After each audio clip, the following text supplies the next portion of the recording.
Kita beralih ke sorotan lain, Saudara. Eksekusi lahan rumah warga di perumahan Puri Asih Sejahtera, Bekasi Selatan, Kota Bekasi, Jawa Barat berlangsung ricuh.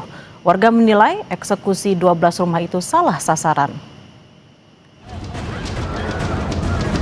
Warga perumahan Puri Asih Sejahtera, Kelurahan Jaka Setia, Kecamatan Bekasi Selatan, Kota Bekasi, terlibat aksi dorong dengan polisi dan jurusita Pengadilan Negeri Bekasi saat eksekusi berlangsung.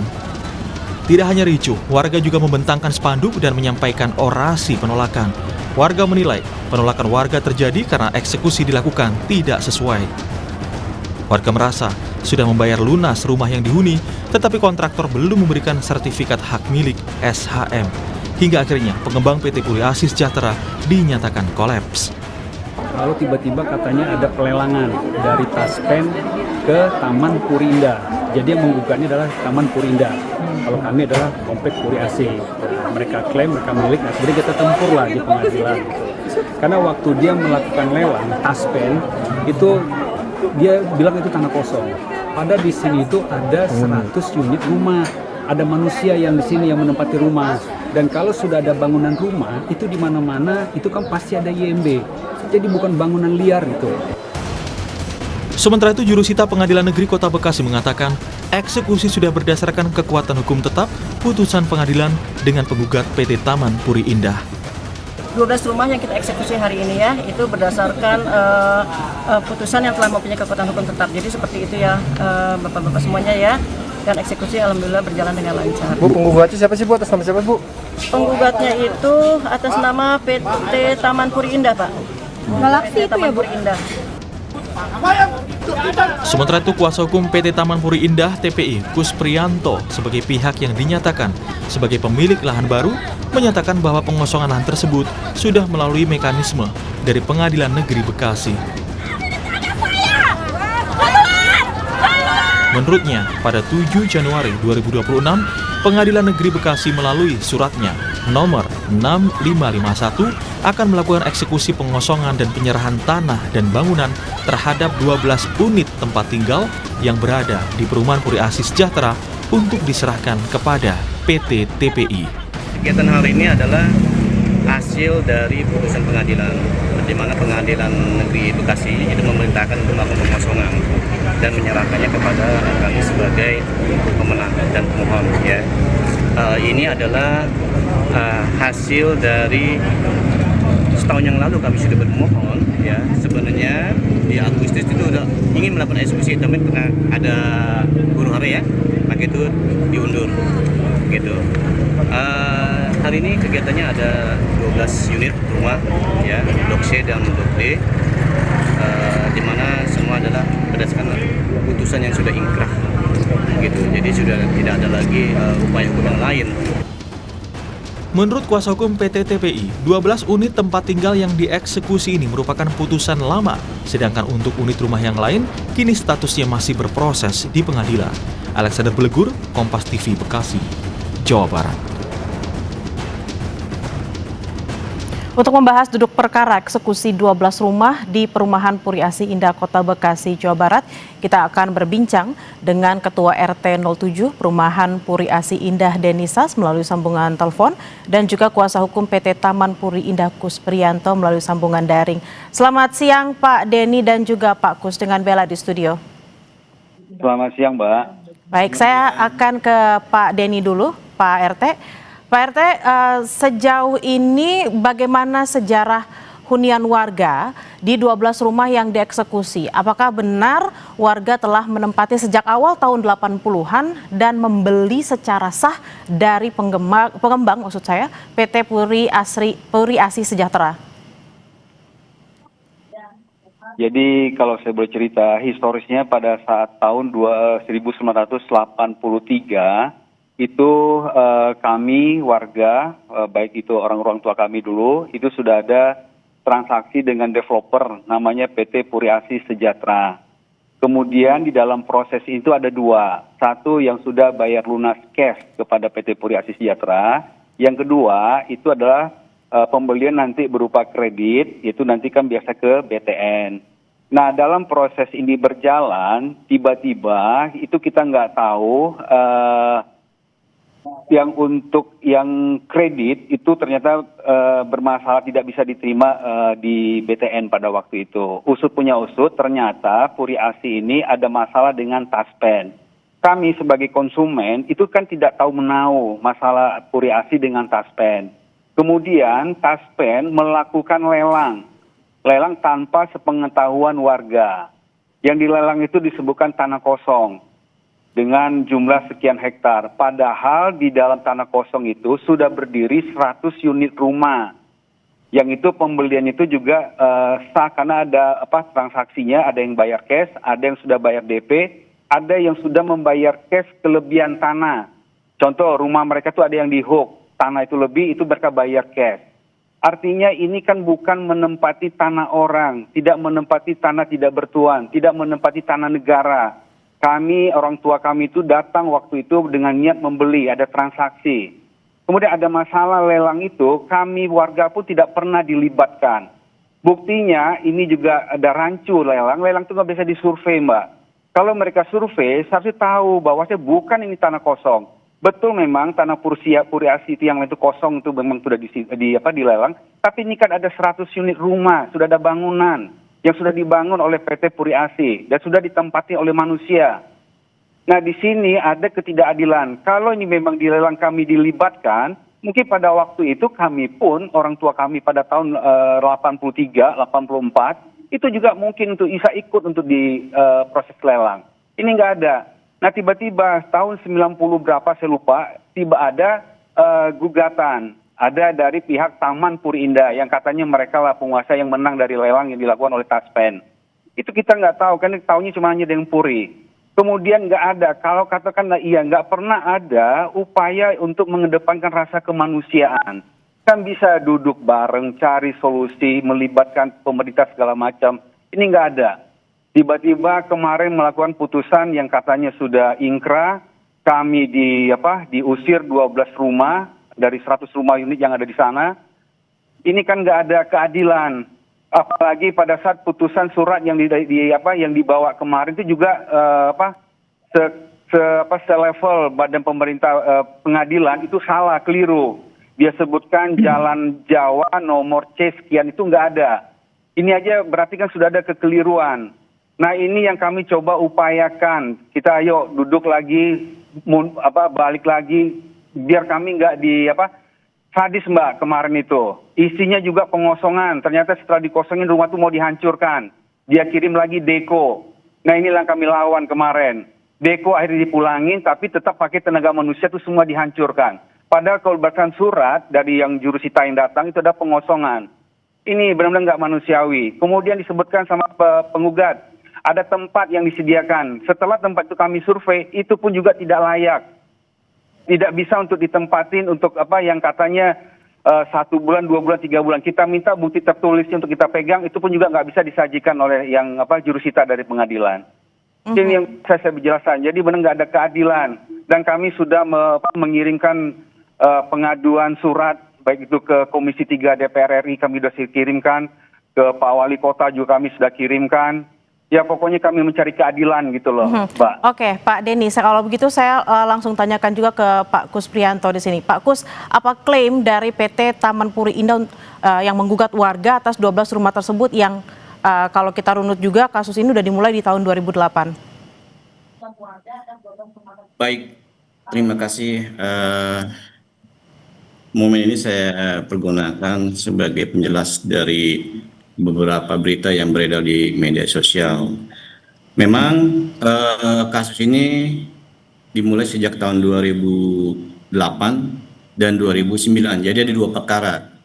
2008 itu nomor perkaranya 246 dan 2009 itu perkaranya 297. Kedua perkara ini semuanya sudah ingkrah sejak 2024 Desember.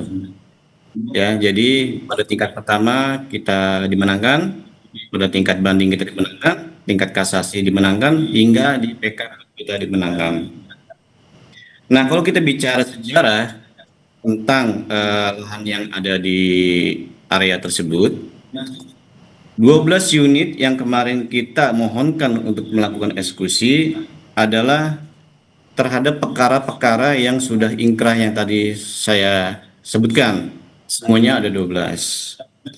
Kemudian tentang bagaimana ceritanya ya seperti Pak RT katakan, itu harusnya disampaikan harus berdasarkan fakta dan bukti. Dengar cerita memang berdasarkan alat bukti yang saya terima ya, itu memang dahulu antara Taspen dengan PAS ya, Perumahan ASI Sejahtera, itu sedang ada masalah pidana saat itu, sehingga aset-aset yang dikelola oleh PAS itu diambil alih oleh Taspen. Cuman sayangnya kenapa harus PT klien kami yang harus bertanggung jawab terhadap permasalahan yang ada yang dirasakan oleh warga gitu. Maaf, Pak Kus, maaf saya potong. Tapi apakah dalam proses ini selama ini dari 2008 hingga eksekusi saat ini, apakah warga sekitar klien Anda juga sudah mengajak mediasi atau dialog supaya sudah. tidak ada, Sudah. supaya tidak ditahan dulu Bapak jawabannya. Kita tahan dulu, Kompas Siang akan kembali usai jeda. Tetaplah bersama kami, saudara. Kompas yang masih kembali menyapa Anda, saudara. Saya akan melanjutkan perbincangan dengan Pak Kus Priyanto, kuasa hukum PT Taman Puri Indah, dan juga Denisas, Ketua RT 07 Perumahan Puri Asi Indah. Tadi sebelum jeda saya sempat bertanya ke Pak Kus, sebenarnya udah ada dialog atau mediasi belum sih Pak antara warga dan juga PT Taman Puri Indah ini? Ya, terima kasih. Sebenarnya setiap permasalahan yang masuk ke area pengadilan pasti ada dialog, ada mediasi. Bahkan kami dari pihak TPI sebelum perkara ini masuk ke pengadilan itu ada beberapa kali kita melakukan upaya komunikasi dengan warga, ya. Nah, kenapa akhirnya ini sampai masuk ke meja pengadilan, ya, terhadap 12 ya, bukan seluruh warga, tapi terhadap 12 perkara ini, karena info yang saya dapat, 12 orang ini adalah waktu saat itu adalah koordinator warga. Karena komunikasi selalu terbentur, nggak mencapai kesepakatan, akhirnya kita uji di pengadilan gitu ya. Oke, saya langsung bertanya ke Pak RT. Pak Denny, tadi katanya sudah ada dialog dengan warga. Nah, kenapa 12 rumah? Karena 12 rumah ini adalah koordinatornya seperti itu. Apakah memang Pak Denny juga pernah dilibatkan dalam perbincangan atau mediasi ini? Tidak pernah, Mbak. Saya sudah menjabat 3 periode RT di Komplek Puri Asi. Sorry, Mbak, ya itu bukan Komplek Puri Indah, Puri Asi Sejahtera. Kompleks saya sekarang ini gitu loh. Jadi beda. Terus nggak pernah ada dialog. Terus kalau disebutkan yang 12 itu adalah sebagai koordinator, itu juga salah. Nggak ada yang koordinator gitu loh. Jadi kami aneh aja, mohon maaf Pak Tri, lawyernya nggak pernah ada kita dialog, bahkan ketemu juga saya juga belum pernah. Jadi kalau disebutkan itu, saya bisa jawab itu salah Pak, nggak pernah kita ada komunikasi, nggak pernah kita ada dialog. Nah gimana tuh Pak Kus, katanya nggak pernah ada dialog, ini Pak RT udah 3 kali menjabat nih, nggak pernah tuh ada dialog ya Pak Kus? Betul. Ya, sayangnya Pak RT dan saya pun tidak ada bukti, jadi kita sama-sama bisa ngeklaim. Gitu ya, cuman yang pasti adalah ketika perkara masuk pengadilan pasti ada mediasi, didahului oleh mediasi. Itu yang paling pokoknya aja deh, itu udah nggak bisa dipungkiri lagi. Mediasi yang ada di pengadilan itulah salah satu yang bukti di mana kita bisa ada bermediasi saat itu aja. Lalu selain proses yang dilakukan sekarang, apa yang mau dilakukan lagi Pak Kus, karena kita tahu di sini ada masyarakat yang tinggal selama berpuluh tahun di sana. Maaf, gimana? Ya ini setelah proses eksekusi yang dilakukan sekarang, apa yang mau dilakukan? Karena tadi sempat dikatakan Pak RT ada hunian sementara, tapi pas dicek juga nggak layak juga. Apa yang mau dilakukan, Pak Kus? Iya, jujur ya, sampai saat ini sebenarnya kami masih terbuka upaya dialog-dialog itu, gitu kan. Kami pun nggak bisa memberikan sesuai dengan keinginan warga, karena jauh-jauh hari kami pun sudah melakukan komunikasi, bahkan kami pada bulan Mei 2025 ya, kami sudah memberitahukan untuk segera dikosongkan, dan kami memberikan dana bukan kerohiman ya, tapi uang pindah sebesar 3 juta tapi ditolak oleh warga. Buktinya apa? Di sini ada tantangan Bu RT Ya, Pak saya RT, surat ini maaf sudah saya potong sampaikan. Pak Kus. Pak RT ada uang yang ditawarkan, uang pindah Pak RT. Tanggapannya gimana? Nggak ada. Nggak Kalau ada. Pak RT, saya nggak ketemu Pak RT. Saya ketemu sama Ibu RT. Tanda tangannya ada di sini. Ini suratnya ada. Ya, ini sebagai bukti bahwa saya sudah berupaya melakukan komunikasi dan yang terakhir ya ini komunikasi terakhir. Ada satu rumah di blok saya lupa di blok mana. Kalau nggak salah blok C di belakang. Di tengah-tengah saya ketemu sama warga yang sudah lansia. Dia marah-marah saya. Ya, dia maki-maki saya. Dan ada perumahan yang dijadikan usaha konveksi. Dia menunjukkan surat juga ke semua warga yang saya temui pada saat itu. Silakan datang ke rumah Pak RT. Maka itu saya mengambil opsi, oke, saya datang ke rumah Pak RT. Saat itu Pak RT ada di Bandung, sedang bertugas, kata Bu RT. Saya nggak tahu apakah Bu RT menyampaikan kedatangan saya melalui Bepom, saya nggak tahu.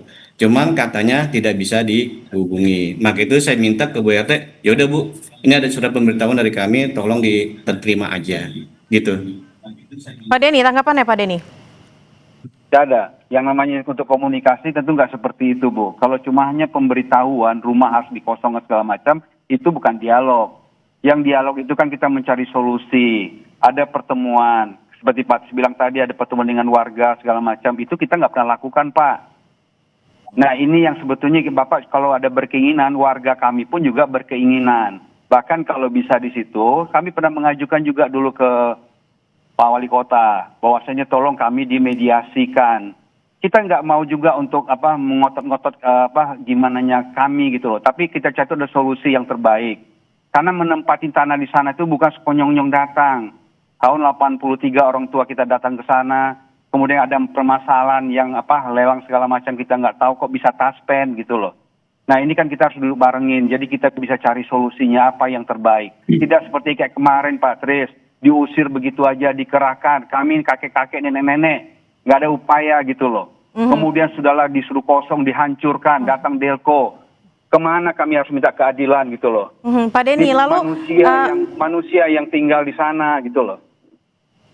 Pak Denny, lalu harapan Ya. Bapak seperti apa Pak? Karena saya juga tadi sebelum bertanya, apakah memang Bapak punya bukti, misalnya bukti akta jual beli atau seperti apa Bapak?